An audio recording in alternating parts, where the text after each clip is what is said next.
So you are thinking of moving to Fort Collins, Colorado. In this video, I'm going to be sharing the pros, the cons of Fort Collins.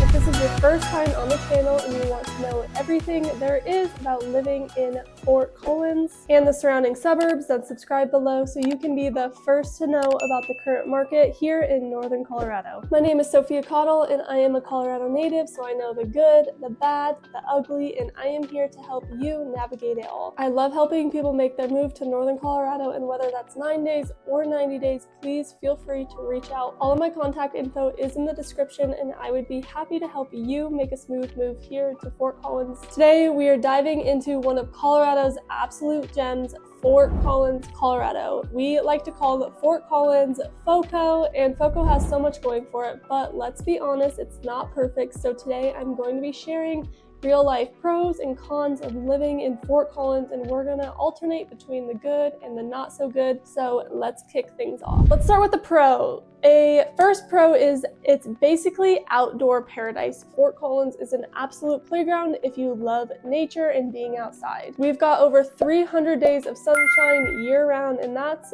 all over Colorado for the most part. And people are always outside. They're biking, they're hiking, they're running, or just chilling with a craft beer on a patio. And that is practically all year around. And you have Horsetooth Reservoir that is right at your doorstep. It's perfect for paddle boarding. You can put boats in the water. You can rock climb. There's cliff jumping or hiking up Horsetooth Rock, and that's about a 5-mile hike, and it has insane views of the city. That's a really cool hike to hike when the sun is coming down. Then you have the Poudre Canyon, which is absolutely gorgeous for fly fishing. You can go camping, you can raft. There's very scenic drives where you practically are guaranteed every 5 minutes to be like, dang, this is so beautiful. I know a ton of people move to Colorado for cycling, so Fort Collins actually is one of the most bike-friendly cities in the entire country. There are hundreds of miles for you to bike. There's tons of lanes and trails. There's even a bike library where you can borrow a bike for free. So I think that's a pretty cool feature for anyone who is into cycling. Moral of the story here is if you love the outdoors, then Fort Collins is totally going to be your jam. Let's get into con number 1, the dry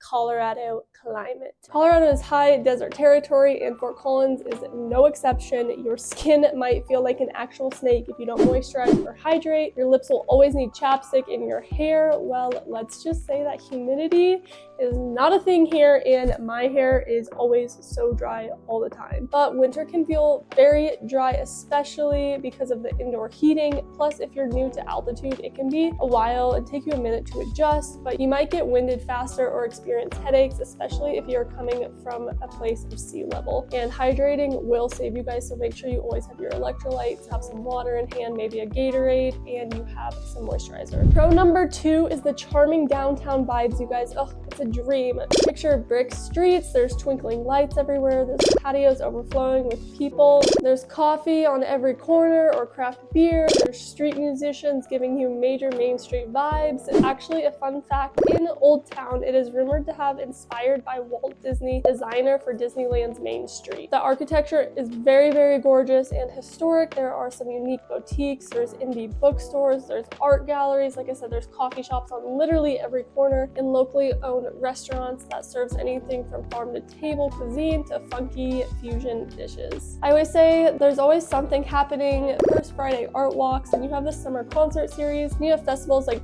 Fat and the winter holiday lights that make you feel like you're in a snow globe. It's truly incredible events and activities that FOCO puts on. Old Town is truly the heart and soul of Fort Collins, and honestly one of the biggest reasons people fall in love with this city. Now, con number 2 is no surprise. That is the rising cost of living. But let's talk about the elephant in the room. Fort Collins used to be this affordable hidden gem back in the day, but obviously not anymore. Housing prices have climbed significantly in the last few years. As of this year, actually, the median home price in Fort Collins is sitting anywhere from around $550,000 all the way to $600,000. And that obviously depends on the neighborhood and the property type, and that I want to say is on the low end. And while that's still less than Denver and Boulder and many other areas, it's pricey if you're coming from the Midwest or maybe a smaller town. Rent prices are also on the higher side. A 1-bedroom apartment downtown, you can easily expect to pay anywhere from $1,600 or more, and a single family rental can push well into $25,000 to $3,000 range, just depending on where you are. Obviously, it is a college town, so rent is going to be higher. So while Fort Collins does offer a lot, it comes with a price tag. It's still possible to find deals, but it takes some searching and flexibility on neighborhoods or the home size. Back to a pro,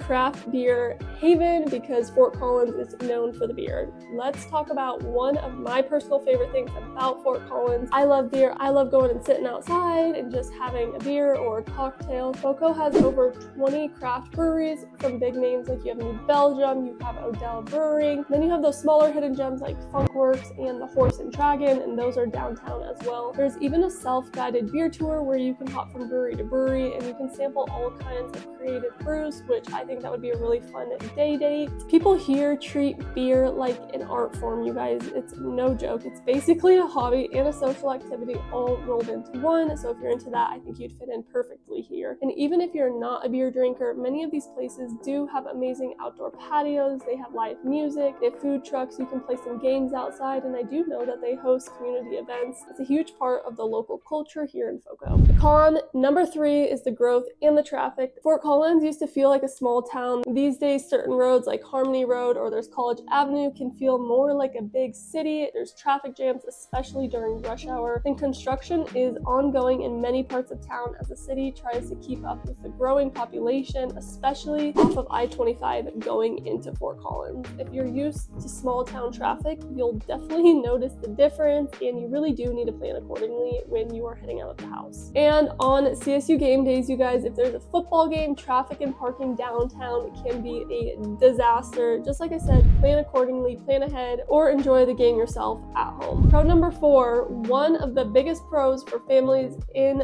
Fort Collins is the strong community vibes and great schools. The Poudre School District constantly ranks among the best in the state, and the Poudre School District is obviously a part of Fort Collins. There's also a lot of school choices if you're looking for a charter or maybe a specialized program. Fort Collins is also super family friendly. There are parks galore, there's recreation centers on every corner, there's bike trails, tons of community events. Families gather at places like City Park, then you have Spring Creek Gardens, and you have multiple farmers markets every day on each side of Fort Collins. And people are so friendly here, and there's a real sense of community pride, which I really enjoy, and I feel like when I'm picking a community, that's what I look for. It's the kind of place where neighbors wave to each other and you run into familiar faces at the grocery store. I don't know about you, but that just gives me like a sense of like peace knowing that I know someone where I'm going. Con number 4 is the college town. Don't get me wrong, CSU brings a ton of energy, a ton of events, there's a lot of economic activity to Fort Collins, but if you live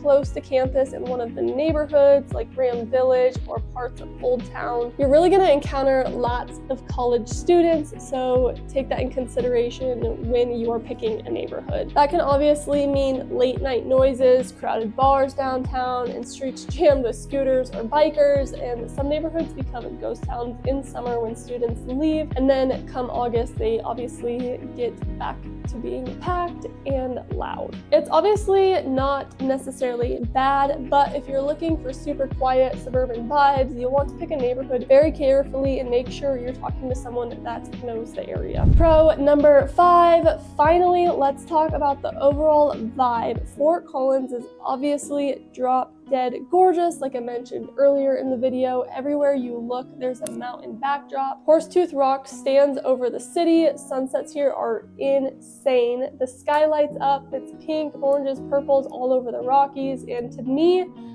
there's nothing better than watching a beautiful sunset. Even neighborhoods have very beautiful landscaping. There's big trees and walking paths, and it makes everyday life feel like very scenic. It's truly one of those places where even your errands feel like a mini road trip, and Fort Collins is also very established. One last con is Fort Collins isn't the most diverse city. Compared to Denver, Boulder, or other major urban areas, Fort Collins is less diverse in terms of population, the culture, and international cuisine. It's improving slowly, but if you're coming from a big city, you might feel a huge difference, especially if you're coming from New York or just some like big cities. That said though, the people here are so friendly, so don't worry about that. They're very welcoming, and the city is working on growing its culture offerings and inclusivity. So there you have it, the pros and cons of living in Fort Collins. If you love the sunshine, if you love being outdoors, if you love adventures, craft beers, and strong community vibes with good school districts, Fort Collins might be the perfect place for you, but it does come with a higher cost of living, lots of traffic, and a few college town quirks. If you're considering making a move to Fort Collins or anywhere in Colorado, I would love to help you find the right fit and make the process stress-free. Whether you're thinking about moving to Colorado in 9 days or 90 days, I would love to be your go-to resource and guide. I am a Colorado native, so I know all the good, the bad, the ugly, and I am here to help navigate it all so you can find the perfect place to call home. Don't forget to like, subscribe, and drop a comment below if there is another town in Colorado that you would love for me to cover next. Thank you for hanging out with me, and I will see you on the next video. Bye!